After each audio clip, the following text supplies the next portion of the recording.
Вероятно сте виждали мемето от социалните мрежи, в които класическия Ford Mustang казва на електрическия Mustang Mach-E, че не е негов син. Вече сме тествали модела, при това във варианти с базовото 4x4 и най-бързото GT. Имаме чудесни впечатления, но това не е достатъчно, за да убедим крайните фенове. Решихме да докажем, че Mustang Mach-E е истински Mustang научно, използвайки помощта на екип от лаборатория Неврокомпютинг към Техническият университет в София, направихме първото подобно невромаркетинг изследване с автомобил.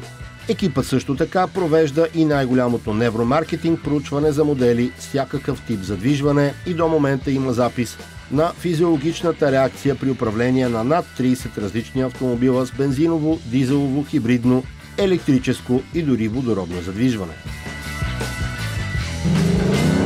Но да се върнем на двата Мустанга. В този конкретен експеримент замерихме реакцията на човешкият организъм и мозък при ускорение от 0 до 100 км в час на V8 и електрическо задвижване от сходното семейство Ford Mustang Mach-1 и Ford Mustang Mach-E. Изследването се извършва с уред за електроенцефалография и измерване на сърдечната честота, насищане на кръвта с кислород и кожна проводимост. Извършихме по 10 старта всеки един от автомобилите. Анализът е на база на състоянието на организма преди, по време и след старта. Хипотезата на екипът по невромаркетинг е, че различните автомобили влияят по различен начин на човешката физиология, а оттам и на емоционалното и когнитивно състояние на шофьора. Всяка кола създава уникален физиологичен отпечатък върху този, който управлява, и това може да бъде измерено. Ето какво показаха резултатите. Изненадаха дори нас.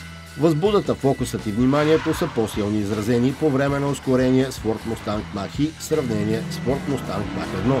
Въпреки че Mach-1 правихме драг стартове с подгряване на задните гуми с доста бърнаут. Но накрая се оказа, че като цяло идентичните и бързи стартове с електрическата Mach-E са реагирали по-забавно за мозъка.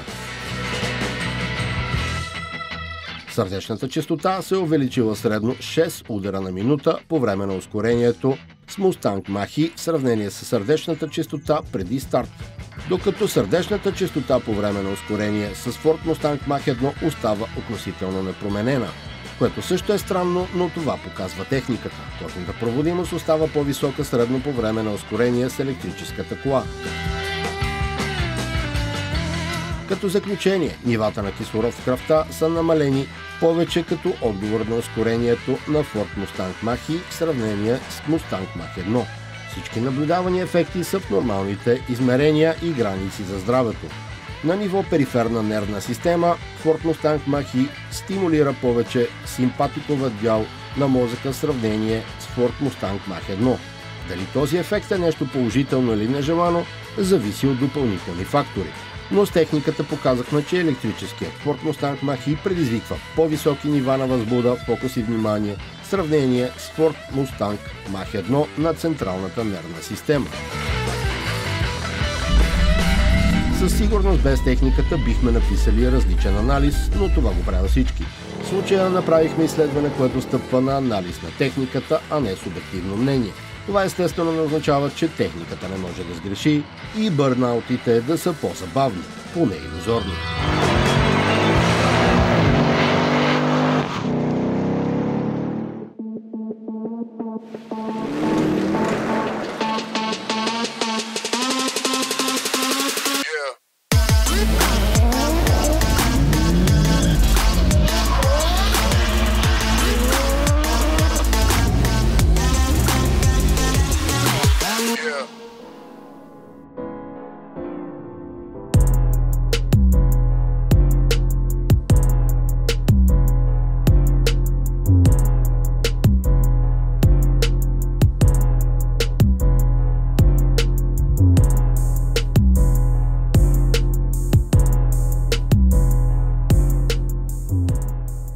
През лятото ви представихме пътническата версия на T-клас дизелов двигател. Сега е време на електрическият вариант, който носи името Mercedes-Benz EQT.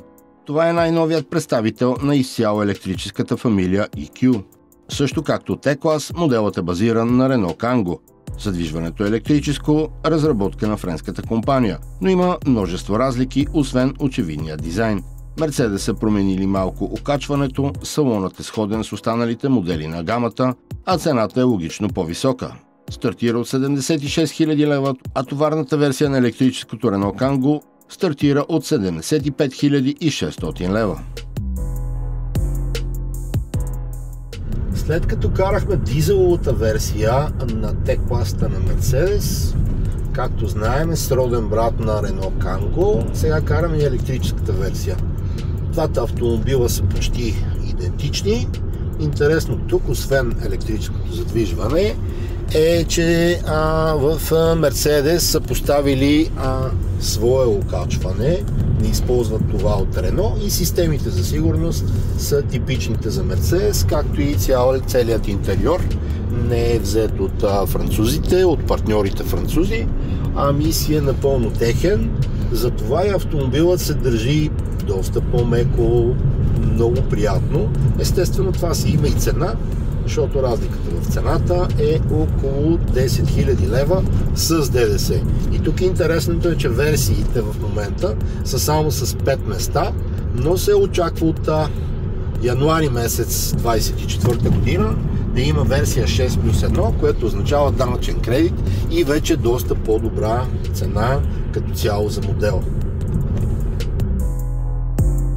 Екстериорът е характерен за Мерцедес тънки фарове, за разлика от T-клас предната решетка е хомогенен панел. Дължината на EQT е 4498 мм, широчината 1859, височината 1819. В гамата ще има и версия с дълга база. Товарният ръб е нисък и само 561 мм. От двете страни има плъзгащи се врати, които са високи и улесняват влизането вътре. Интериорът е почти идентичен с T-клас. Предлага 7-инчов сензорен дисплей, множество ниши за предмети и качествени материали. Тестовата кола е екипирана всички възможни системи за сигурност. Има подпомагане при спиране от наклон и управление срещу насрещен вятър. Също така асистент при паркиране и стабилизиране на ремарке. Шасито на Mercedes EQT е настроено чудесно. Тук по-високата маса не пречи на управлението, а го подобрява. Усещате колата по-солидна и масивна. Преминава без тропане по неравности, а в завоите стои стабилно, въпреки тежестта на батерията и високият център на тежестта. Естествено, няма режим спорт. Масата е 1874 кг, докато при DVG версиите от 1561 до 1719 кг според спецификацията. По заводски данни разходът на тестовата ни версия с 45 кВт батерия е 18,99 кВт на 100 км. По време на теста постигнахме 22 кВт на 100 км в студено време около 0 градуса. Интересното бе, че софтуерът планира много по-малък пробег и при стартирането на почти 90% батерия имаме оставащи само 130 км. Но с минаването на повече километри цифрата не се променя. Спокойно минавате 200 км в студено време, а в по-топло от 220 до 250 км и 300 км при оптимални условия в града. Реално толкова е и пробегът на Dacia Spring Extreme. Германската машина има много ефективна термопомпа и силно пускане на климатичната система, обдухване на стеглата и други функции не се отразява на пробега. Мощността е 122 конски сили. Максималният въртящ момент 245 Нм. Голям позитив тук е възможно за зареждане с 22 кВт на променлив ток, което е наследство от Рено и предпочитан вариант от бизнеса, който се предлага от малко модели на пазара. На публична бърза станция зареждате с до 80 кВт. За 38 минути пълните от 10 до 80%. Mercedes EQT допълва електрическите ванове на Mercedes. Партньорството с Renault е ползотворно като това е един от пионерите в сегмента, а версията на Мерцедес повишава стила и е подходяща за традиционни клиенти на компанията.